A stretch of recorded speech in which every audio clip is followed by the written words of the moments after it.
where did spring go? Last week, there was me saying, look, I haven't got a jacket to put my microphone safely in when I go to take pictures. The microphone was balanced precariously on some sort of wooden handrail, just waiting to drop into the drink below it. And this week, I'm back all sort of jacketed up, scarf, warm gloves. Honestly, don't talk about the weather, Neil. You know it attracts direct messages. Talking of which, don't just throw this stuff together. Toby Moford sent in a quick DM. Just joined the podcast. A revelationary find. I think that's the first time I've heard it described as that. I'm learning about all kinds of photography I usually discard as not me. In the past, I've been a bit of a genre snob. If it's not wildlife, it's not photography. That sort of thing. Well, not for me anyway, but then I get to Fridays and the Photowalk, and I do think possibly there's a new genre. Wildlife, landscape, sport, weddings, portraits, photowalks. It could just catch on, you know. Photography Daily, the Friday Photowalk. Welcome to the Friday Photowalk then. Not sure it's a genre, but it is a podcast. And it's an opportunity to just spend some time with our cameras, hear some words of experience and inspiration from former guests, and hear from you about what you're doing with your photographic life. Whether you're a pro, a hobbyist, an iPhonographer, if you make or take pictures, here's a show for you. We're proud to be supported by MPB, which is the place to go if you want to buy, sell and trade quality used camera kit online in the US, Europe and the UK. A note from Matthew Hardwick. As a loyal listener, I heard you asking for people who've made steps into starting a photography career this and last year during the pandemic. Well, at the very start of the year, I purchased a new, to me, camera from MPB, and now I've set about making connections to build a business around a passion.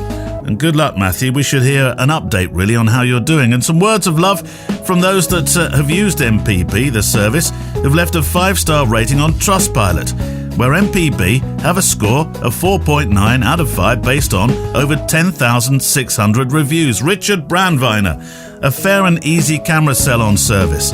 I got more than I was quoted for selling my equipment. JP, perfect sale of old gear.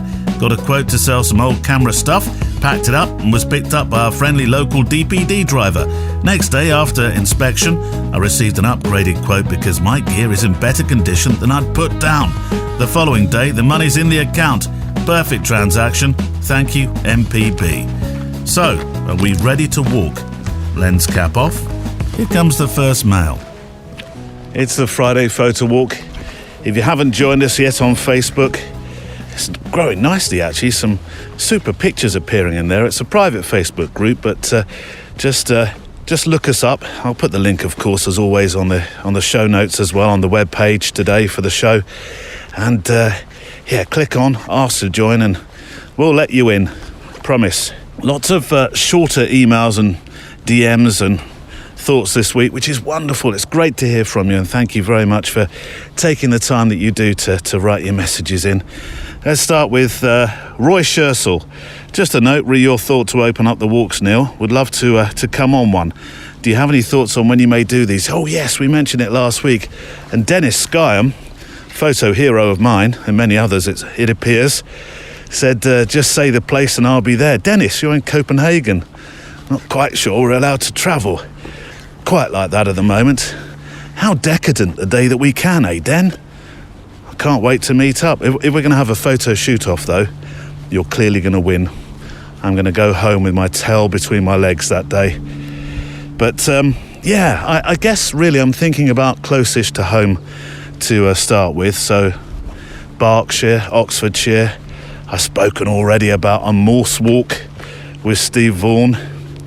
Yeah, those sort of places. The coast may feature because the coast isn't that far away, so usually I can get pretty close to one. So those sort of places. I'm open though to find out who's out there who'd like to do one of these. The idea is to meet up. Not too many of us. That might seem like I'm not sure, an unholy rabble at the moment. But take a hike or a wander, a few of us, make some pictures, probably talk to you two on the microphone, get some thoughts of your own about what you photograph and so on. And of course the pictures we all make will appear on the website. A couple of hours of your time, I guess, no more. And bring the Garibaldis. Yeah, that's the only... Well, I'm the host, I should be bringing them, I suppose. Coffee, Garibaldis, a walk with our cameras. Sounds perfect. One from Stephen Child. Just a note about John Pertwee. Yeah, we mentioned John, didn't we? As you were talking about him last week on the show. I guess we're about the same age then, as I count him and the crossover into Tom Baker as my Doctor Who, or Who's. Do you remember Tom Baker's thing for Jelly Babies? I think it might be a little like your thing for Garibaldis. Ever thought about applying for the post? The Garibaldi industry would be regenerated, much like the Doctor, with each change of actor. Oh, very good, very droll. It's a thought, Stefan, it's a thought, but I'm not much of an actor. I was always a sound man at school. I'm sure my mum and dad were a bit disappointed, really. All the other kids acted, and they came along and watched performances of little Johnny or little Christopher or little Denise, all acting their hearts out, and me, I'd be selling programs or doing the sound. I was very much behind the scenes, which is odd, really, when you consider what I went on to do for half of my working career. And I suppose odd again in that podcast is a form of acting and broadcasting, isn't it? Of course it is. But I'm not quite sure I'm up for the Doctor Who job, Stefan, but thank you for the vote of confidence. Besides, I think Jodie Whittaker is unlikely to relinquish her sonic screwdriver anytime soon. She's far too good in the role. Here's one from Daniel Kiss. Hello, Neil. Keen fan of the show. That's very kind of you. Listening to older episodes when going for runs in the evening. And last time I listened, you encouraged me to write. So here goes. I bought my Fuji X-T3 last September, already puts 8,000 actuations, plus, with only mild regrets. Quite sure what you mean about that. Regrets about wanting to do more or buying the camera. And although I'm interested in many different genres, my favourites are portraits, street, and just documenting my life and how I spend my days for future evaluation. I feel that the most meaningful thing for me will be to do reports on people and events and professions, but I just don't know how to choose projects. I'm an introverted person and not the chatty type, which makes it even harder to connect with strangers. Can you give any advice or tips on how to pick up a good photo assignment that could be meaningful? Thanks, Daniel. Well, Daniel, that's such a wide open question, isn't it? Because I suppose it depends what you're into.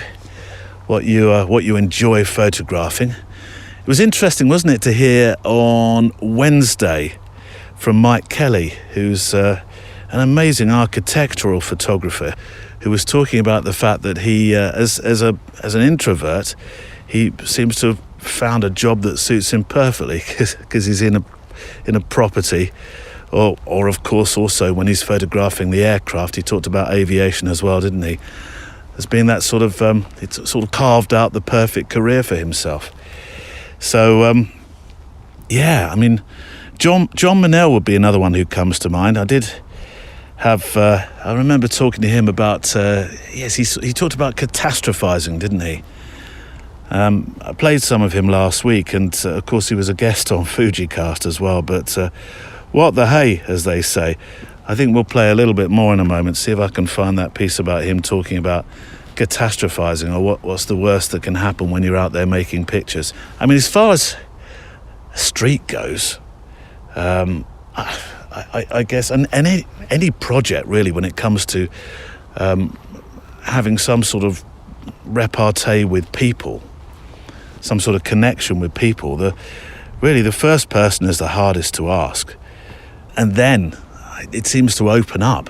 And I found myself when I've been doing those kind of projects, sort of walk around apologetically looking for the first sort of half an hour, ask somebody in rather clumsy fashion, Can I take your picture? Probably not like that. And then it just opens up. After that, you just think, oh, what was the fuss about? That was easy enough. But then what about other projects? History. Today's pictures are tomorrow's history. I was talking the other day about the arcade, which was an indoor shopping arcade, as the name suggests, in the town where I grew up in Hertford.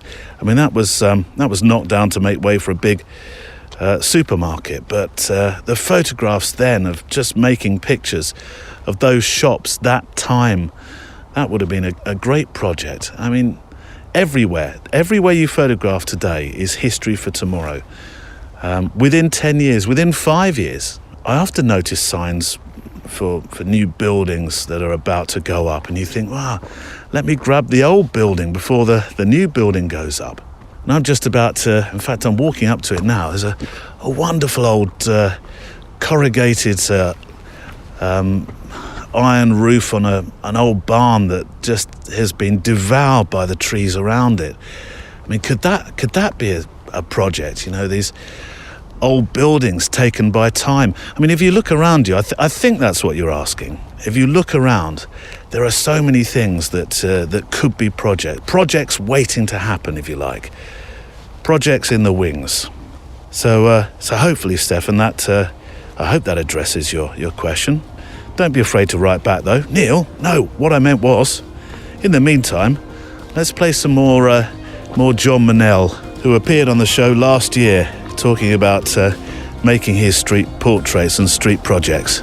The concept of portrait today inadvertently goes to my wife Catherine. She probably regrets it now.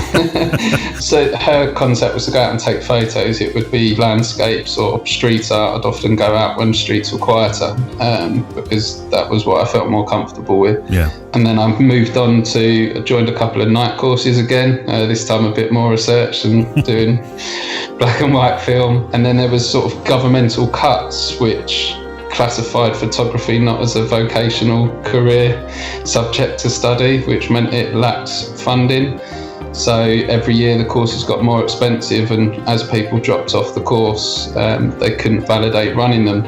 And in the final year I wanted to do portrait photography, which I never got the chance to. So my wife Catherine suggested, why don't you do your own project? Probably meaning go take 10 or 12 portraits, but it led to the concept of Portrait Per Day, which was 365 portraits in 2017. And I've sort of carried it on. I don't do it every day, but I do try to actively get out and take portraits nearly every day I can. The wonderful John Manell. We'll get back to some of your thoughts and questions in a moment. Remember, I was talking about this very old barn here, corrugated roof. It's just been devoured by the trees around it. It looks ready to fall down, but I mean, this could be a great picture. I mean, it's a picture of today's photo walk. I'm not quite sure I'm wide enough. I've brought out my Fuji X Pro 1 again with the 28mm lens on it, so it's effectively, 45 millimeters, so I might need to step back a bit. I can actually put you in my pocket for this one. Let's have a look. I just found the other day that I could reassign my ISO to the function button, which I should have known you could do. So ISO 200, I'm manual focusing using the focus peaking system. 1/2/5, so I don't have the steadiest hand. Let's see. Oh, it's quite bright actually. F8. I'm gonna have to step back further still actually. Photograph through the grass here. See what that looks like. Rescue you from my pocket. Actually, I should stand closer to the building itself because it seems to be creaking. Now, that would give me the creeps if I was here in the late evening as the sun was disappearing or the light disappearing. Right, what do we have email-wise? Thank you for your emails, by the way. studio@photographydaily.show is the address to write to. You can DM, of course, through the Facebook group as well. Always delighted to hear from you. Let's go with one from John Tamalano at 2 Moons Photography. That's his Insta address. at Two Moons Photography. I spied, by the way, on your Instagrid, before we get to your words, a Canon AE1, which is, that is so on my wish list of vintage cameras to collect. That's not vintage, Neil. Yes, of course it is. But it's all electronic and stuff. Yes, there is, I think it was the first Canon, wasn't it? Yeah, with my notes here to have some electronics in it. But vintage is a bit like gold records. It doesn't have to be, 5, 6, 7 decades old. True gold, a good friend of mine who works in the record industry, he always refers to solid gold as 10 years and above. But, it kind of works for the Beatles, doesn't it? You think of them as true gold, but you don't really think of Britney Spears as true gold. Yet she would be. I mean, her first songs at least. But, yes, the AE1. If I could, I'd be rubbing my knees if I wasn't walking along, John. And the notes that I had, the AE1 is significant because it was the first microprocessor-equipped SLR. Because of its sales, backed by a major advertising campaign, the AE1 sold over 1 million units, which made it an unprecedented success in the SLR market. And they're still, they're about, what are they, about £200-300? Maybe a tad more, maybe $350. So you could say they've held their value, haven't they? Anyway, John writes, hello Neil, your photo walks are a great company while I take my own photo walks. Attached you'll find a photo I took in the park near my house. The statue is of the children's book character Ramona Quimby from the author Beverly Cleary. As you can see, the flowers are a memorial to the author who passed away at the age of 104. Wow. Miss Cleary was from Portland and she wrote about her childhood growing up with her friends. Her first book was published in 1950 and it's known worldwide. I took this walking in Grant Park last week with the XT30. Best regards, John Tamilano. Thank you, John. And I tell you what, I'll pop that up on the show page today so others can see your photo walk. 2,000 pixels wide, please, if you're sending your pictures in to be included. And it's wonderful, by the way, how you've... last week I said I needed to start restocking the mailbag and you've come forward brilliantly. Keep it up. Can't say I knew much about Beverly at all, though, John, because I guess I was effectively brought up on A.A. Milne and Roald Dahl and what did my dad like? He wanted me to read W.E. Johns, that was it, Biggles. Biggles flies again. We had, I tell you, I think we might have... skipped the lot. Sorry, Dad, if you're listening. No, we didn't. They must have gone to a better home than that, surely. But yeah, Biggles. So yeah, I didn't really grow up with her books. And we had another very special book which I did find the other day in the attic. It was a very special book which was read over and over by my mum and dad to get me used to the fact that being adopted wasn't strange. Isn't it funny the memories you have? You start talking about books. Beverly Cleary's first children's book was Henry Huggins. Ah, yes. After a question from a kid when she was a librarian. See, I love those sorts of stories. You never know which left turn you're going to take next in life, do you? Message from Duncan Jameson. I just wanted to write and say how much I've enjoyed listening to the excerpts and then full edition of your chat with Mark Wilson on Easter Monday. What an incredibly observant and empathic, to use your word, photographer. To have spent 6 years making his project about the survivors of the Holocaust at his own risk and expense to start with, he deserves all the success he gets with his Kickstarter. I've now ordered my copy of the book and I hope it'll kickstart my own desire to finish a project about the fields of France that were anything but peaceful near the start of the last century. It's conversations like this that are so important because they're an inspiration for an old stuck-in-the-ways photographer like me to actually pull his finger out and finish what he started over a decade ago. More like this, please. Well, I tell you what, Duncan, we should be featuring your book. There we go. There's some inspiration to get out there and finish your project. Shall we play an excerpt from Monday's show? Episode 211, Mark Wilson. What a joy, absolute joy to talk with him. You learn the most extraordinary things, don't you, when you're talking to creatives. The Auschwitz recipes.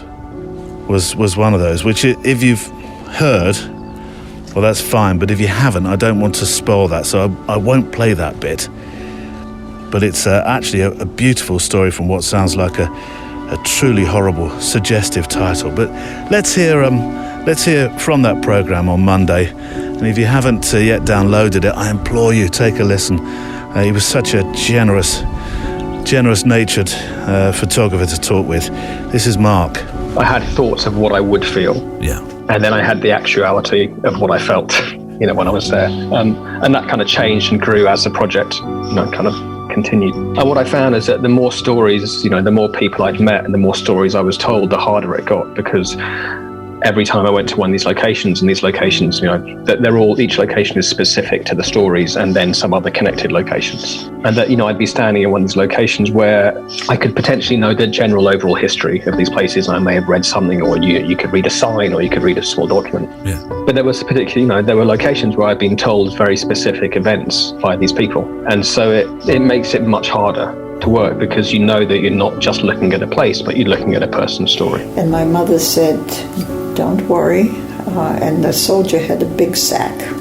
She said, "Just get into the sack, it's okay."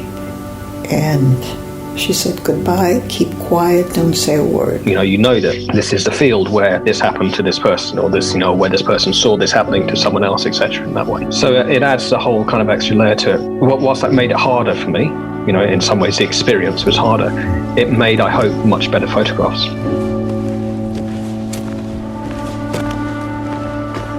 Mark Wilson from episode 211 on Monday. I'm sure I just saw the largest rat. That wasn't a rat. That was actually a huge cat.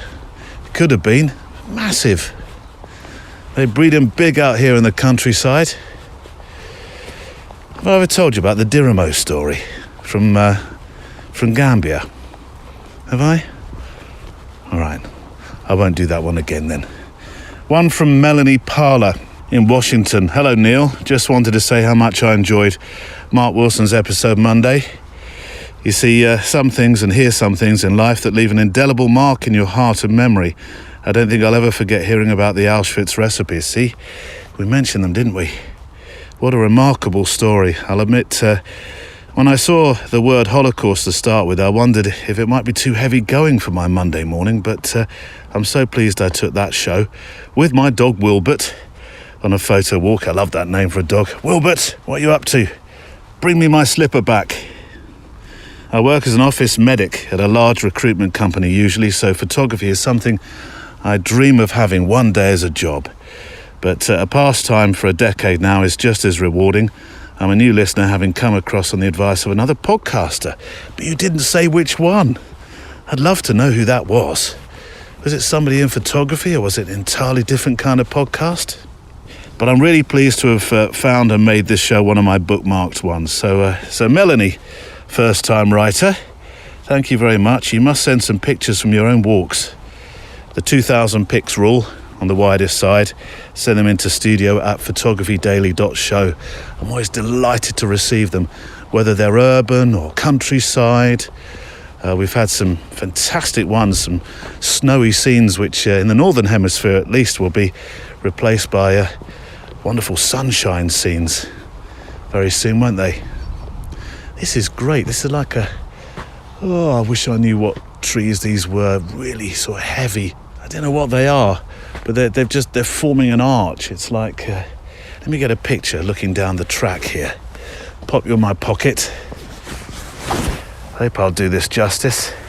Staying at ISO 200. I'm at f5.6. Actually, I could probably just change that by a stop. I need a little bit more light in. There we go. And I'll pop that on it's my something and nothing offering from the Photowalk as always. Rescue you out of the pocket. Right, here's a very special message from Eric Delorme. They're all special, but you'll know what I mean by this. Now, we had a long private chat tail end of last week, and it follows an email Eric sent in a couple of months back now, where he'd been in for a biopsy, but equally had made that that day made a trip to buy a 10 to 24 wide-angle lens. You can read between the lines, but he did want to share a mail as to the steps he's going to take next after we chatted about documenting this next period of his life. And this mail arrived on Good Friday, so this time last week. Hello, Neil. Before my world turns upside down, Wednesday, I thought I'd take a proper photo walk this Good Friday morning. X100V, check. Fresh SD card, check. Freshly charged battery, check. Freshly charged iPhone, check. Earpods, check. Don't get me started on earpods and AirPods. The batteries barely last 15 minutes anymore. Fresh downloaded Photography Daily episode 210, check. Puffy downfill coat, check. What's this word? Wool toque. I did look it up. I think that's the way you pronounce it. It's a beanie hat, basically. Gloves, check. Make no mistake, he says, it was fresh this morning. -5, with a wind chill that makes it feel like -15. Welcome to April in Canada's capital. At least the snow is gone. I set off without much more in mind than spending about an hour out and about. Didn't venture too far from home, lockdowns and all that, so I stuck to my neighbourhood in the eastern suburbs of Ottawa. Down the street, into a few neighbourhood parks, finally into the woods, along the northern escarpment that defines the topography here. Cleared the mind, got some good old rosy cheeks, and a few shots in the process. Hope you like them. Have a good Easter. Don't forget to eat the bunny by the ears first. I think they've all gone, to be honest. I don't think I got to the bunnies this year. The kids had them. They know what I'm like. Cheers from Eric. Well, thank you, Eric, and I mean this really sincerely when I say, as I looked at those particular photos, which will be on the show page today, and there is also a link so you can see the full collection as well, that I did feel with you on that walk, particularly after our conversation as well. And I know that that was a walk that you took to, as you say, clear your mind, think about the months that are coming ahead now. And I know we talked personally about your plans and whether or not to document this next journey. But if you feel you do want to, then please do. And it won't necessarily be a photo walk, I know, but share them here. And keep in touch and let us know what happens. That's what the community is all about here. It really is. And thank you for sending me those pictures.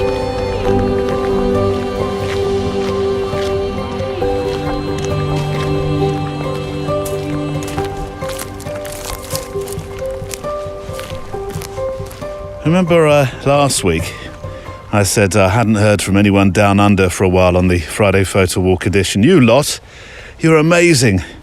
No sooner do I say than a mail with pictures arrives from Peter Turnbull, our Brisbane man on the ground. You are incredible. Let me try this, if those sort of wishes work. Hold on. What can I wish for? I know. I haven't had a classic Jensen Interceptor from 1971 land 50 feet up the path before me to take me home and call my own for a while. Wait. Nothing. All right. Doesn't work. I must be fresh out of wish list for this week then. Well, this is good enough from Peter. Hello, Neil. Thought I'd send you a few pics from a photo walk I did in Melbourne a little while ago.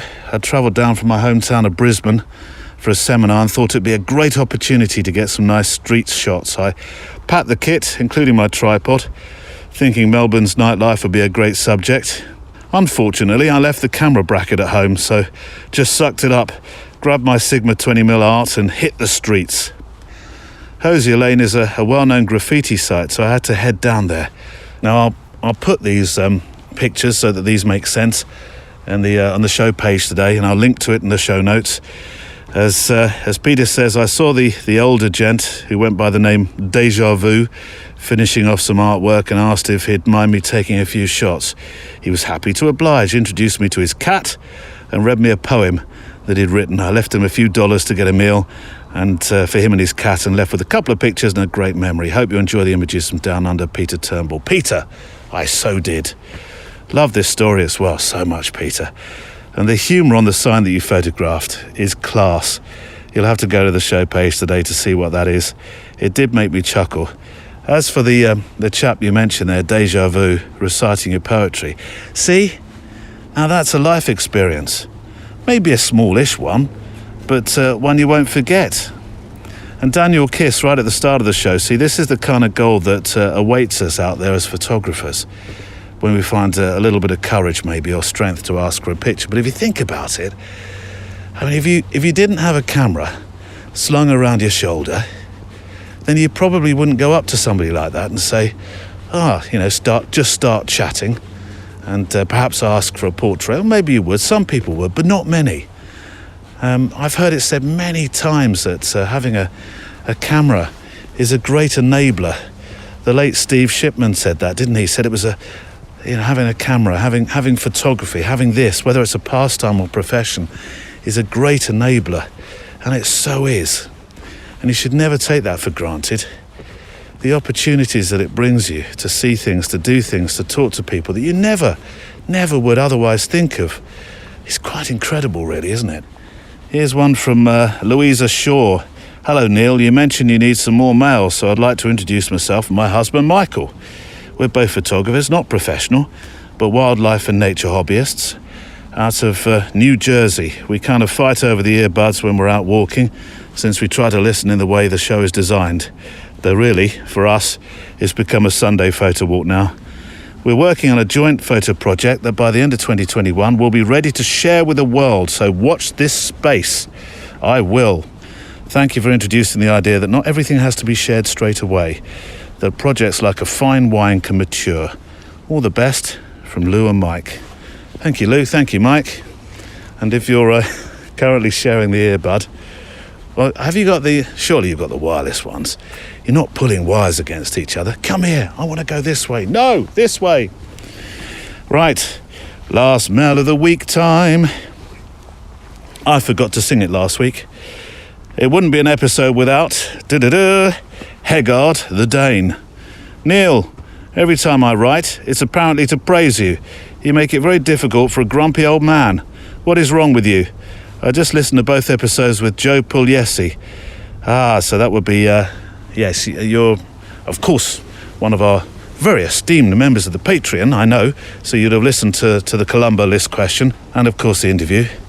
What a lovely interview, he says, disguised as a conversation.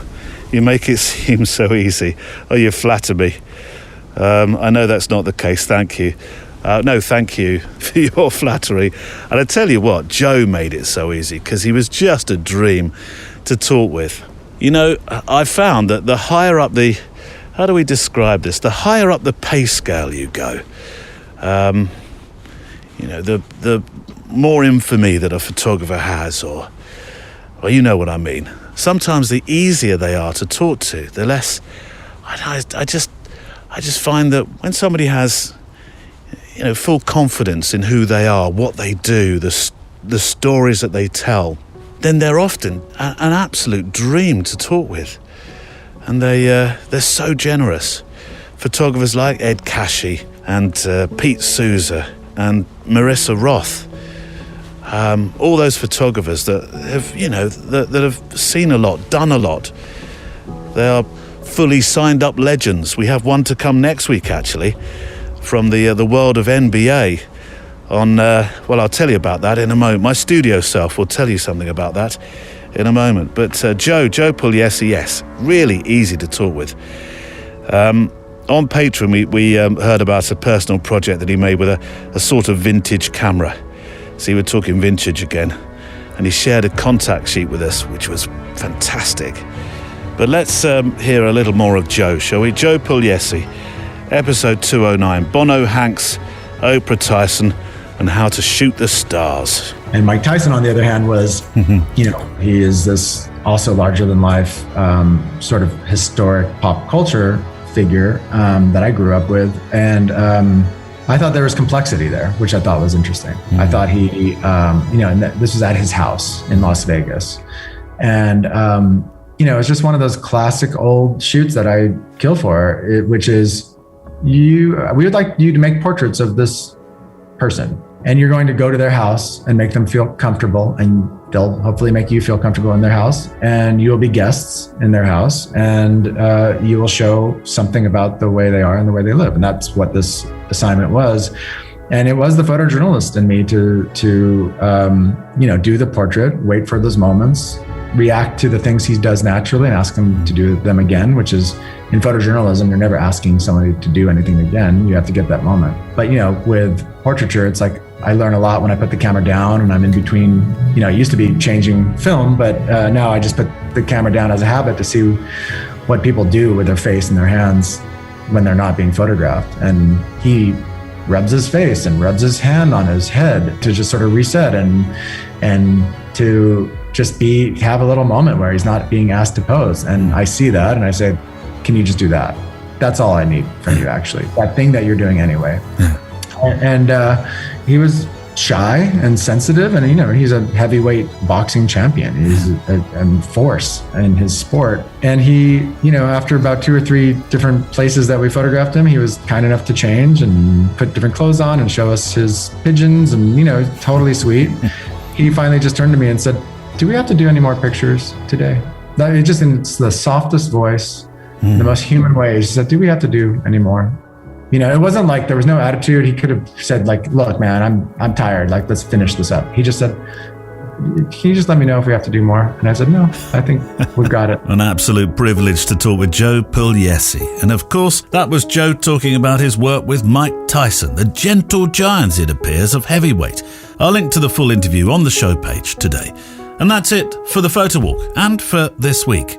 On Monday, I talked with a wonderful artist, photographer, modeler. It's difficult, really, to put him into a category, but I can tell you this: he is wall-to-wall proof that self-belief is a strong, powerful driver. I had my dad in one ear saying, you've got to get a job.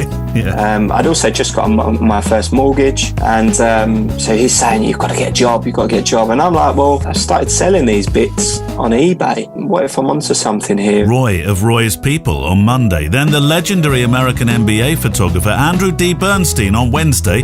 Straight out the traps, I do not know much about basketball or the NBA, but it's a chat with a photographer who the late Kobe Bryant trusted to tell his story from the day he signed to the day he passed.